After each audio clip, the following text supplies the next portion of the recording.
There's a pretty one, Ulysses.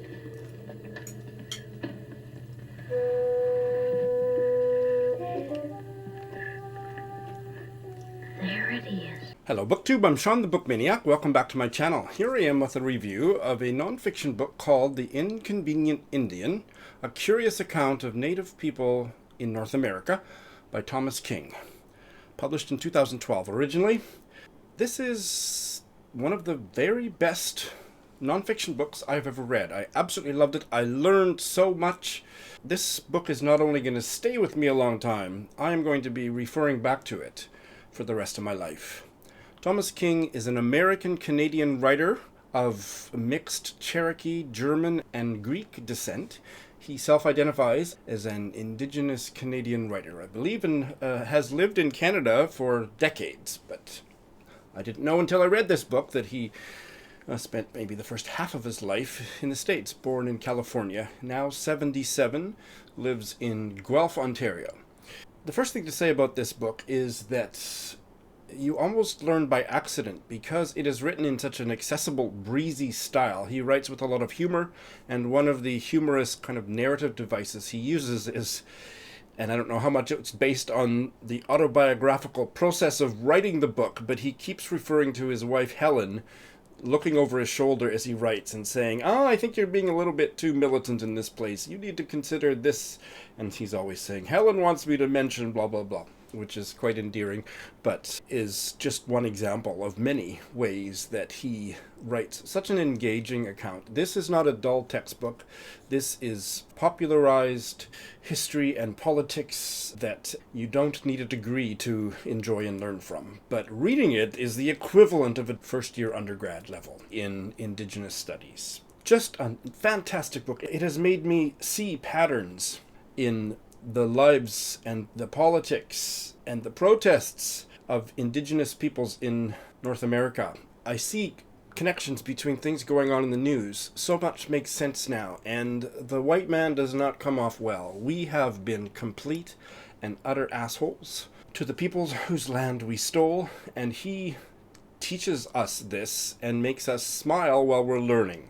Thomas King approaches his subject by saying there are three types of Indian, and he very consciously uses the word Indian. There is the dead Indian, the live Indian, and the legal Indian. And that is his template that he introduces in the first few chapters, and then kind of uses that to branch out and give us a history of each of those types. So the dead Indian is all of the white man's stereotypes and cliches about what Indians are supposed to be like. Headdresses, powwows, all of the Indian souvenirs you get, the Indians that we have seen in movies, and he does a masterful job of showing the truth of, for example, Tonto in The Lone Ranger, and what the actor's life was like compared to the character he played on screen. And Will Rogers was Indigenous. Who knew?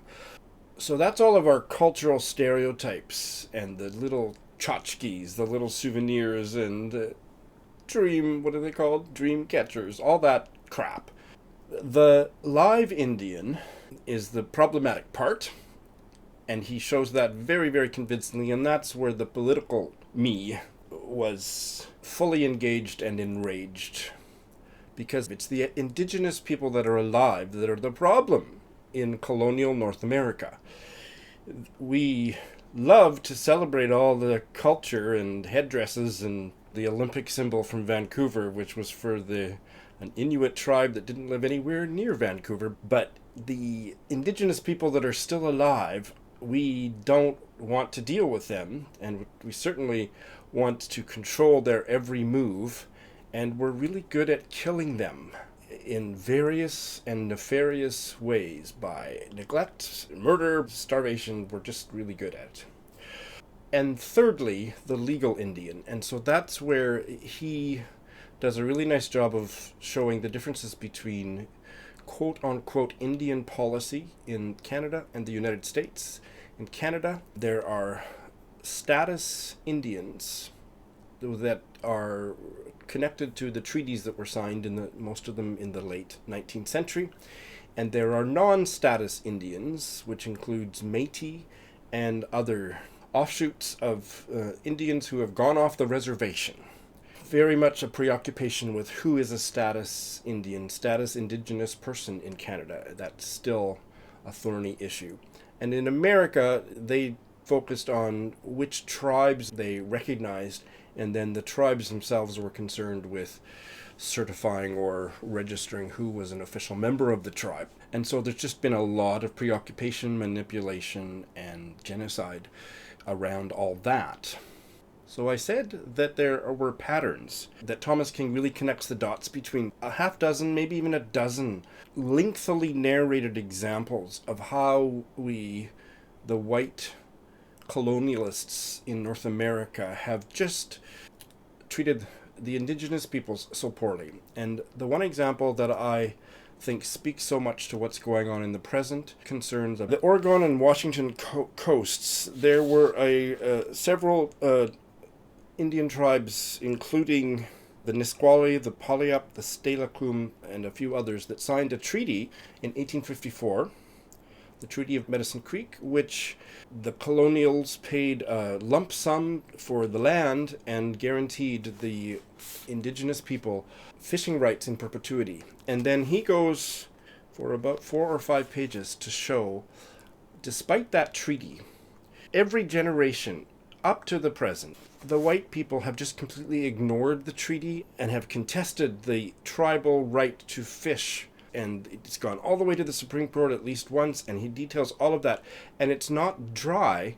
If you're connected with what the story he's telling, this one representative example just shows you how we have fucked indigenous people over in every part of North America, and it just makes me so angry. Something like that is going on in New Brunswick right now with fishing rights for the Micmac tribe that, again, is in the treaty, but we keep contesting it and pushing them out, and this is what happens. We've got all of these courts in place, but the oppression transcends the legality of what we're doing. We have been thuggish in our treatment of the indigenous peoples that we have crowded into such small spaces and ignored the rights that we've signed legal documents to say they should be able to enjoy.